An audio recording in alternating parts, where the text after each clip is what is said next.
हे friends, मैं Lakshmi LPS academy journey to excellence में आपका बहुत स्वागत करती हूँ। आज हम लोग पढ़ेंगे यूरोप के इम्पोर्टेंट माउंटेन्स, बहुत ही ज़्यादा इम्पोर्टेंट है। और मैं आपसे फिर से रिक्वेस्ट कर रही हूँ कि इसको पढ़ने से पहले इसके जो फर्स्ट एंड सेकेंड पार्ट है उसको भी जाके देखिएगा। डिस्क्रिप्शन बॉक्स में आपको लिंक मिल जाएगा। चलिए स्टार्ट करते हैं। ओके, तो हमेशा की तरह मैप बन चुका है पहले से ही और स्टार्ट करते हैं। आपको अच्छे तरीके से पता है, ये रहा आइरेबिया प्रायद्वीप। यहाँ पे कौन है? पुर्तगाल और स्पेन। ठीक है, यहाँ पे कैटाब्रियन, सेंट्रल कॉर्डिलेरा, मेसेटा पठार एंड सियरा मोरेना। ठीक है, ये यहाँ पे मिलेंगे आपको पर्वत। वेटिकन कार्डिलेरा मिलेगा यहाँ पे। फिर आ जाइए पेरिनीज माउंटेन, फ्रांस स्पेन के बीच में प्राकृतिक सीमा बनाता है। अभी हम ऐसे ही यहाँ पे मैप को देख रहे हैं, फिर मैं जब पढ़ाऊंगी तो साथ में मैप भी दिखाती चलूंगी। ओके, फिर आइए जूरा माउंटेन है, अल्प्स माउंटेन की जो हाईएस्ट पीक है जो कि फ्रांस में पड़ती है, ब्लांक। ठीक है, ये मैंने यहाँ पे ट्रायंगल शेप में दर्शाया है। ये रहा आपका अल्प्स। फिर आता है दिनारिक अल्प्स, फिर आता है एपेनाइंस। एपेनाइंस को क्या बोलते हैं? इटली का बैकबोन बोलते हैं, है ना, एपेनाइंस पर्वत को। फिर दिनारिक हो गया, कार्पेथियन अल्प्स हो गया, ट्रांसबोनियन हो गया अल्प्स जो कि रोमानिया। एंड फिर आ जाइए बाल्कन पर्वत, सर्बिया एंड बुल्गारिया में। फिर आइए ऊपर नॉर्वे एंड स्वीडन में है जोलन पर्वत। और जोलन पर्वत इसी यहीं पे ही फिनलैंड में जाके, जो इसका थोड़ा सा एक्सटेंशन है यहाँ फिनलैंड में, यहाँ पे किरुना एक जगह है जो कि विश्व प्रसिद्ध है लौह अयस्क के लिए। ओके, फिर आ जाइए नीचे, ये रहा एल्ब्रूस। काकेकस पर्वत जो है, एल्ब्रूस पूरे यूरोप की सबसे हाईएस्ट पीक है, याद रखिएगा। फिर आ जाइए यूराल। यूराल क्यों फेमस है आपको अच्छी तरीके से पता है, एशिया और यूरोप को सेपरेट करता है कि नहीं। ये रहा आपका एशिया, ये रहा यूरोप। यानी यूराल पर्वत के पश्चिम में जो है वो यूरोप है और पूर्व में जो है वो एशिया है। और रशिया की अगर बात करें तो रशिया जो पूर्व में है उसको क्या बोलते हैं? साइबेरिया, है ना। तो यूराल पर्वत का ही खेल है जिसने क्या किया है? डिवाइड कर दिया यूरोप एंड एशिया को। ठीक है, तो यूरेशिया ही बोलते हैं। ओके, ये रहा आपका कैस्पियन सागर, ये रहा आपका काला सागर। तो चलिए अब हम लोग अपने उस पे आ जाते हैं। ओके, स्टार्ट करते हैं। अल्प्स की बात करें तो नोट्स बनाते जाइए, बता रही हूँ, बहुत ही इंपॉर्टेंट है। अल्प्स सर्वोच्च चोटी ब्लांक है। ब्लांक कहाँ पे है? फ्रांस में है। ओके, सर्वाधिक विस्तार अगर पूछे अल्प्स पर्वत का सर्वाधिक विस्तार कहाँ पे है तो आप सीधा बोलोगे स्विट्जरलैंड में है। इसके अलावा कहाँ कहाँ है? देखिए, France, Germany, Italy and Austria. Alpine है और नवीन मोड़दार पर्वत है। और अल्पाइन पर्वत का कौन से काल में होता है? और जिन आपको अच्छी तरीके से पता है, सेनोजोइक काल में, है ना। ओके, फिर आ जाइए इसका एक बार फिर लोकेशन तो देखिए। अल्प्स, ये रहा अल्प्स। इसका हाईएस्ट पीक ये रहा। अल्प्स का हाईएस्ट पीक ब्लांक है जो कि फ्रांस में है, ये याद रखिएगा। ठीक है, तो ये रहा आपका अल्प्स माउंटेन। ओके, सर्वोच्च चोटी ब्लांक है, फिर से बोल रही हूँ, सर्वाधिक विस्तार स्विट्जरलैंड में है। इसके अलावा अगर देखें, France, Germany, Italy and Austria. नवीन मोड़दार पर्वत है और सेनोजोइक काल में इसका निर्माण हुआ था।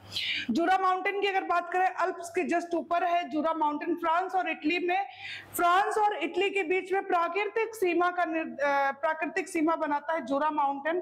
तो इसका भी लोकेशन देखिए जरा, जूरा माउंटेन का। ये रहा जूरा माउंटेन। ओके, फ्रांस और इटली के बीच में क्या कर रहा है? प्राकृतिक सीमा बना रहा है।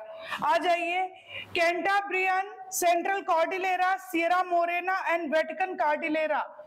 ओके, ये जो सारे हैं पर्वत, ये कहाँ पे है? पुर्तगाल और स्पेन, आइबेरिया का प्रायद्वीप और मेसोटा पठार भी है। इसको देख लीजिए एक बार लोकेशन। देखिए, ये रहा कैंटाब्रियन, ये रहा सेंट्रल कॉर्डिलेरा, ये बीच में आपको व्हाइट कलर से दिख रहा है, ये रहा आपका मेसोटा पठार जो कि पुर्तगाल और स्पेन के बीच में है, पोर्तुगल एंड स्पेन के बीच में। और सियरा मोरेना इसके नीचे है पठार के। और सबसे नीचे आपको दिख रहा है वेटिकन कार्डिलेरा। वेटिकन कार्डिलेरा है, इसका मतलब ये नहीं है कि ये इटली में है। इटली ये रहा शूज शेप में। ओके, फिर आ जाइए, ये रहा पेरिनीज माउंटेन, फ्रांस और स्पेन के बीच में प्राकृतिक सीमा बना रहा है। और यहीं पर एक देश है अंडोरा देश, इंपॉर्टेंट एक देश है अंडोरा देश। ओके, तो पेरिनीज पर्वत आपको दिख रहा होगा, फ्रांस और स्पेन के बीच में प्राकृतिक सीमा बना रहा है। ये रहा आपका, कोई दिक्कत नहीं है यहाँ तक। ओके, तो कैंटाब्रियन, सेंट्रल कॉर्डिलेरा, मिसोटा पठार, सियरा मोरेना, वेटिकन कॉर्डिलेरा आपने देखा है। अंडोरा देश यहाँ पे है, पेरिनीज माउंटेन। पेरिनीज माउंटेन क्या कर रहा है, फ्रांस और स्पेन के बीच में। ये रहा आपका फ्रांस और ये रहा आपका स्पेन, ये रहा आपका पुर्तगाल। तो इसके बीच में क्या कर रहा है, सीमा बना रहा है। ओके, मैप लेकर बैठिए, ज्यादा अच्छे से समझ में आएगा। फिर से मैं बता रही हूँ, चलिए आगे बढ़ते हैं। पेरिनीज पर्वत अभी मैंने बताया फ्रांस और स्पेन के बीच में प्राकृतिक सीमा बना रहा है, दिखा दिया मैंने। ओके, चलिए नेक्स्ट आते हैं। पेरिनीज पर्वत जब बोल ही रही हूँ तो देख लीजिए, ये रहा पेरिनीज पर्वत और यहीं पर अंडोरा देश है, ये भी याद रखिएगा। चलिए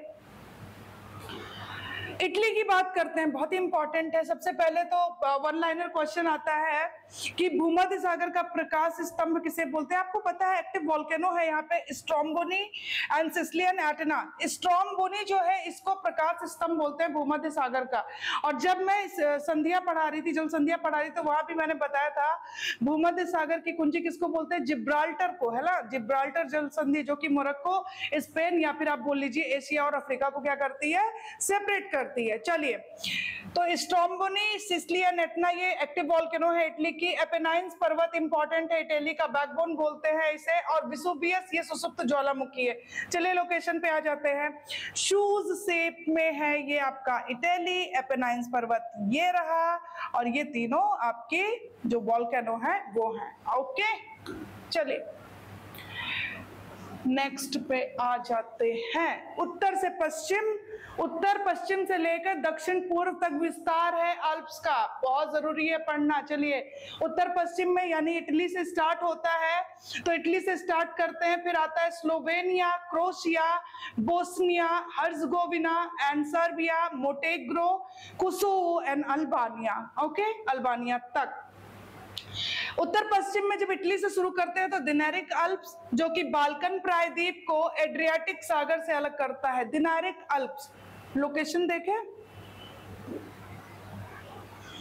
दिनारिक अल्प्स ये रहा आपका दिनारिक अल्प्स, ठीक है, ये आपका दिनारिक अल्प्स है, इंपॉर्टेंट। चलिए आगे देखते हैं। बाल्कन प्रायद्वीप को एड्रियाटिक सागर से अलग करता है। फिर आ जाइए ट्रांसिल्वेनियन अल्प्स, ये रोमानिया में है। ट्रांसबोनियन बोल लीजिए या ट्रांसिल बोल लीजिए, ये रहा आपका ट्रांसबोनियन अल्प्स, रोमानिया में है। ओके, कहां पे है, रोमानिया में है। बार बार बोल रही हूँ ताकि याद हो जाए। कार्पेथियन अल्प्स सर्बिया, चेक Republic, Romania, Poland, Ukraine, Slovakia and Hungary. याद रखिएगा कि अभी मैंने बोला कि ट्रांसबोनियन जो है कहाँ पे, रोमानिया में है। कार्पेथियन भी रोमानिया में है, लेकिन अगर हम ट्रांसबोनियन की बात करें तो वो सिर्फ रोमानिया में है। कार्पेथियन अल्प्स कहाँ कहाँ है, सर्बिया, चेक Republic, Romania, Poland, Ukraine, Slovakia and Hungary. Okay, तो यहाँ पर इसका विस्तार है। कार्पेथियन अल्प्स को देख लीजिए एक बार, ये रहा आपका कार्पेथियन अल्प्स। ओके, ये रहा दिनारिक। हमने उत्तर पश्चिम से शुरू करके हमें दक्षिण पूर्व जाना है। हमने कार्पेथियन देख लिया, ट्रांसबोनियन देख लिया। अब चलिए आगे बढ़िए। Yes, Balkan mountain and Pindus mountain. Balkan mountain Serbia and Bulgaria and Pindus mountain Albania and Greece. तो बाल्कन को देख लेते हैं।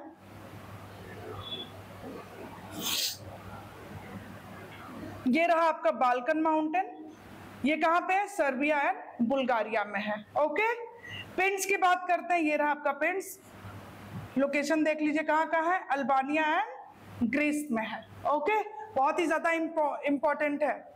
नेक्स्ट आ जाइए। जोलेन पर्वत की अगर बात करें, ये जो जोलेन पर्वत है ये नॉर्वे एंड स्वीडन, अभी जब मैं स्टार्टिंग मैप दिखा रही थी तो उस वक्त मैंने बोला था जोलेन पर्वत नॉर्वे एंड स्वीडन में है। और यहीं पर ही जो इसका थोड़ा सा भाग फिनलैंड में है, वहां पर एक जगह है किरूना जो कि विश्व प्रसिद्ध है लौह अयस्क के लिए। ओके, किरूना बहुत ही ज्यादा इंपॉर्टेंट है। तो लोकेशन देख लीजिए एक बार, नहीं बोलेंगे मैम इसका क्यों नहीं लोकेशन दिखाई, ये रहा आपका जोलेन पर्वत, नॉर्वे एंड स्वीडन। ओके, अब आ जाइए यूराल एंड काकेकस पर्वत। यूराल और काकेकस, यूराल क्या करता है, यूरेशिया इसको सम्मिलित रूप से बोलते हैं ना, यूरोप एंड एशिया। तो यूरोप एंड एशिया को क्या कर रहा है, अलग कर दे रहा है। इस यूराल पर्वत के जो पश्चिम में है वो क्या है, यूरोप है, और जो पूर्व में है वो एशिया है। ठीक है, तो ये दोनों ही क्या कर रहे हैं, फिजिकल बाउंड्री बना रहे हैं। काकेकस पर्वत की सबसे ऊंची हाईएस्ट पीक है एल्ब्रुस, जो कि पूरे यूरोप की हाईएस्ट पीक है। फिर आता है कोस्टोल्ड माउंटेन, लंदन में है, और लंदन किस पर है, टेम्स नदी पर बसा हुआ है, आपको अच्छी तरीके से पता है, ये रहा। ठीक है, और ये रहा आपका काकेकस पर्वत, जो कि यूरोप की सबसे हाईएस्ट पीक आपको बना रखा है मैंने ये ट्रायंगल शेप में येलो कलर। एंड ये रहा आपका यूराल माउंटेन। ओके, ये रहा आपका कैस्पियन सागर, ये रहा आपका काला सागर, और यूराल नदी भी निकलती है, कहाँ पे गिरती है, कैस्पियन सागर में गिरती है ना, यूराल से निकल के। तो ये हमने बहुत ही कम समय में इंपॉर्टेंट माउंटेन्स देख लिया, और यहाँ से बहुत सारे क्वेश्चंस भी आते हैं। ओके, तो मिलते हैं फिर नेक्स्ट वीडियो में। उम्मीद करती हूँ कि आपको वीडियो अच्छा लगेगा। खूब पढ़िए, खूब खुश रहिए। Thank you so much.